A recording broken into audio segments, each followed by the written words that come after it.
में साफ सफाई का काम कर रहा होता है। पूरा दिन मेहनत करने के बाद जब वो रात को वापस आता है, आप हाथ मुंह धो लो, मैं जब तक खाना लगाती हूँ। माँ, आज आपने खाने में क्या बनाया है? आज बना है आलू गोभी। क्या माँ, जब देखो आलू गोभी।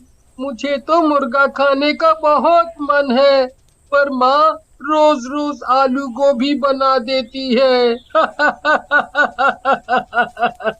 ठीक है, आज ये आलू गोभी खा लो। कल मैं मुर्गा ले आऊंगा, फिर खूब पेट भर कर खाना। काफी रात हो जाती है, सब लोग सो जाते हैं। उसके बाद एक भूत उनके घर में घुस आता है और ऐसे घूम रहा होता है जैसे किसी की तलाश में है। ये इस गांव का आखिरी घर था, पर अब इस घर में भी कोई मुर्गी नहीं है। अब मैं क्या करूं? मैंने गांव के सारे मुर्गे मुर्गी तो पहले ही चुरा लिए हैं, पर वो सब मिलाकर 100 ही हुए हैं। अब 101 की गिनती पूरी करने के लिए आखिरी मुर्गा कहाँ से लाऊं? भूत निराश होकर घर से वापस जाने लगता है, पर अचानक उसे एक ख्याल आता है। हम्म हम्म क्यों ना मैं अंदर सो रहे उस बच्चे को ही मुर्गा बना दूं। ऐसे मेरे पूरे 101 मुर्गों की गिनती पूरी हो जाएगी। भूत दोनों में से राहुल को गोद में उठाता है और हवा में उड़ता हुआ घर से बाहर निकल आता है। राहुल इतनी गहरी नींद में होता है कि उसे पता ही नहीं चलता कि उसे किसी भूत ने उठा लिया है।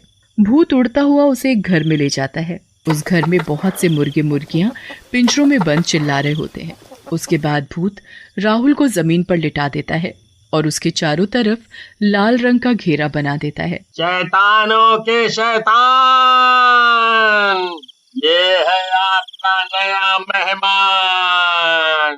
भूत घेरे के चारों तरफ गोल गोल घूमने लगता है और राहुल के ऊपर जादू करने लगता है। कुछ देर बाद राहुल एक मुर्गे में बदल जाता है।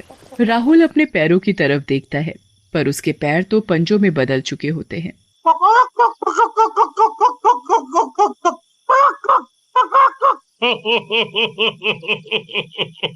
आखिर हो ही गए मेरे पास पूरे 101 मुर्गे।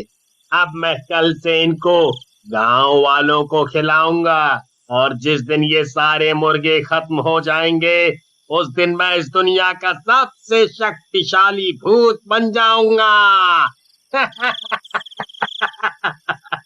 अगले दिन भूत अपनी दुकान खोलकर बैठ जाता है और गांव वालों को मुर्गे बेचने लगता है।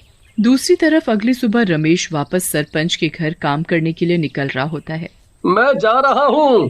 शाम को आते वक्त राहुल के लिए मुर्गा लेता आऊंगा। जी ठीक है।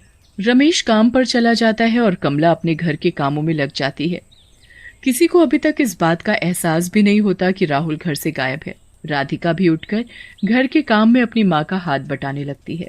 राधिका, जरा इस राहुल को जाकर उठाना तो। दिन चढ़ाया है पर ये लड़का अभी तक सो रहा है। नहीं माँ, मैं जब उठी तब वो अपने बिस्तर पर था ही नहीं। वो जरूर अपने दोस्तों के साथ खेलने गया। आप उसे कुछ कहते नहीं हो ना, इसलिए अपनी पढ़ाई लिखाई छोड़कर बस खेल कूद में ही लगा रहता है। अब मैं क्या करूं, ये सुनता भी तो नहीं। आज आने दे इसे, अच्छे से इसकी खबर लूंगी। कमला और राधिका फिर से अपने कामों में लग जाते हैं। काफी देर हो जाती है। दिन के खाने का भी वक्त हो जाता है, पर राहुल घर नहीं आता। अब कमला और राधिका को राहुल की चिंता होने लगती है। इतनी देर तक तो कभी बाहर नहीं रहता। राधिका बेटा, तू जरा जाकर तो देख कि कहाँ खेल रहा है ये लड़का। जी माँ, आप चिंता मत करो, मैं अभी उसे पकड़ कर लाती हूँ। राधिका गांव में हर जगह राहुल को ढूंढने लगती है और उसके सारे दोस्तों के घर जाकर भी उनसे राहुल के बारे में पूछती है, पर राहुल का कुछ पता नहीं चलता। वो घर आकर अपनी माँ को बताती है तो वो और ज्यादा परेशान हो जाती है। अब तो इनके आने का ही इंतजार करना पड़ेगा, वो आएंगे तभी कुछ होगा। दोनों रमेश के आने का इंतजार करने लगते हैं और रमेश इस बात से अनजान कि उसका बेटा राहुल कहाँ है, वो सरपंच के बगीचे में काम कर रहा होता है। काम खत्म करने के बाद रमेश घर आने लगता है। तभी उसे याद आता है कि उसे राहुल के लिए मुर्गा लेना है। वो मुर्गा खरीदने जा ही रहा होता है कि तभी उसे आवाज आती है, मुर्गे की मीट ले लो, मुर्गे की मीट। अरे, यहाँ कौन मीट वाला आ गया? खैर, मुझे क्या, मुझे तो मीट लेने से मतलब है। रमेश मीट की दुकान पर जाता है जहां वो भूत एक आदमी के भेस में दुकान पर बैठा होता है। उसकी दुकान में खूब सारे पिंजरे होते हैं जिसमें उस भूत ने अपने सारे मुर्गों को बंद कर रखा होता है। अरे भाई, ये दुकान पहले तो यहाँ नहीं थी। हाँ भाई साहब, मैंने आज ही ये दुकान खोली है। अच्छा, ये तो अच्छी बात है। चलो, मुझे एक ताजा मुर्गा काट कर दे दो। आदमी के भेस में वो भूत सबसे पहले राहुल को ही पिंजरे से गर्दन पकड़कर बाहर निकालता है। राहुल अपने पापा को देखकर जोर जोर से चिल्लाने और फड़फड़ाने लगता है।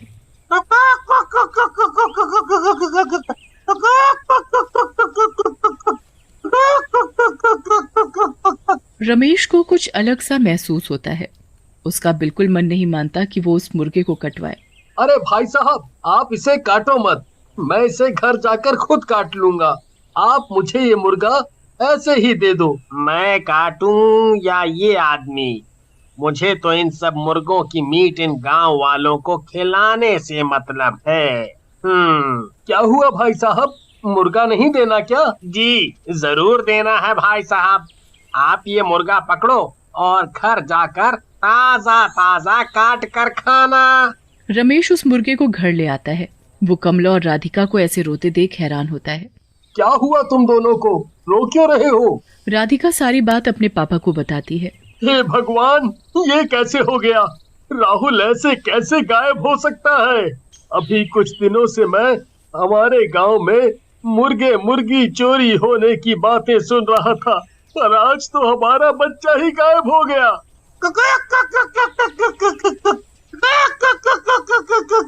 ये क्या ले आए? मैं तो आज राहुल के लिए ही मुर्गे का मीट लाने वाला था, पर पता नहीं क्यों जब दुकान वाला इस मुर्गे को काटने लगा तो मुझसे देखा नहीं गया, इसलिए मैं इसे जिंदा ही घर ले आया। अभी से यश और कमला सुबह होते ही वापस राहुल को ढूंढने निकल पड़ते हैं, पर पूरे गांव में राहुल का कुछ पता नहीं चलता। वो निराश होकर घर वापस आते हैं तो उनका मुर्गा उछलता हुआ खुशी से उनके पास आकर चिपकने लगता है। क्या मुसीबत है ये, हटाओ इसे मेरे पास से। एक तो मेरा बेटा नहीं मिल रहा और ऊपर से ये मुसीबत। बहुत दिन गुजर जाते हैं पर राहुल का कुछ पता नहीं चलता। यहाँ भूत रोज दिन में अपना भेस बदल कर अपनी मुर्गे की दुकान खोलकर बैठ जाता है और जादू किए हुए मुर्गों का मीट लोगों को बेचने लगता है। काफी दिन हो जाते हैं और भूत के सारे मुर्गे खत्म हो जाते हैं, पर अभी भी उसमें वो शक्ति नहीं आती जो आनी चाहिए थी। कुछ तो गड़बड़ है। मैंने तो पूरे 101 मुर्गों की बलि देकर लोगों का उनका मीट खिलाया है, फिर मुझ में वो शक्ति क्यों नहीं आ रही? आखिर कहाँ कमी रह गई? भूत यहाँ वहाँ घूमने लगता है और उसे अचानक राहुल के बारे में याद आता है कि उसने बस उसी मुर्गे को बिना काटे बेच दिया था। कहीं वो बच्चा जिसे मैंने मुर्गा बनाया था वो अभी तक जिंदा तो नहीं? कहीं ऐसा तो नहीं कि उस आदमी ने उसे मारा ही ना हो? आज अमावस की रात है। मुझे उस मुर्गे को रात 12 बजे से पहले ढूंढना होगा, वरना वो अपने असली रूप में आ जाएगा और मेरी सारी मेहनत बर्बाद हो जाएगी। भूत उस मुर्गे को ढूंढने निकल पड़ता है, पर वो मुर्गा तो मजे से अपने ही घर में खेल रहा होता है। अब तो रमेश, कमला और राधिका सब उस मुर्गे को प्यार करने लगे थे। भूत सारे गांव में ढूंढने के बाद आखिरकार रमेश के घर पहुंच जाता है और मुर्गे को देखकर बड़ा खुश होता है। भूत घर में घुसकर मुर्गे को दबोच लेता है। वो बुरी तरह फड़फड़ाने और चिल्लाने लगता है। मुर्गे की आवाज सुनकर सब बाहर आ जाते हैं और भूत को देखकर घबरा जाते हैं। तूने इस मुर्गे को क्यों नहीं मारा? तेरी वजह से मेरी सारी मेहनत बर्बाद होने वाली थी। इस मुर्गे को छोड़ दो, ये हमारा है। कभी नहीं, कभी नहीं। भूत मुर्गे को लेकर भाग ही रहा होता है, तभी मुर्गा उसके हाथ से निकलकर भाग जाता है। भूत उस मुर्गे के पीछे पीछे भागने लगता है। मुर्गा कभी पलंग के नीचे घुस जाता है। भूत उस मुर्गे को पकड़ने के लिए पूरे घर में भागने लगता है। इतने में 12 बज जाते हैं और वो मुर्गा अचानक राहुल बन जाता है। राहुल को देखकर सब लोग खुशी से पागल हो जाते हैं। वो भूत वहां से गायब हो जाता है। उसके बाद राहुल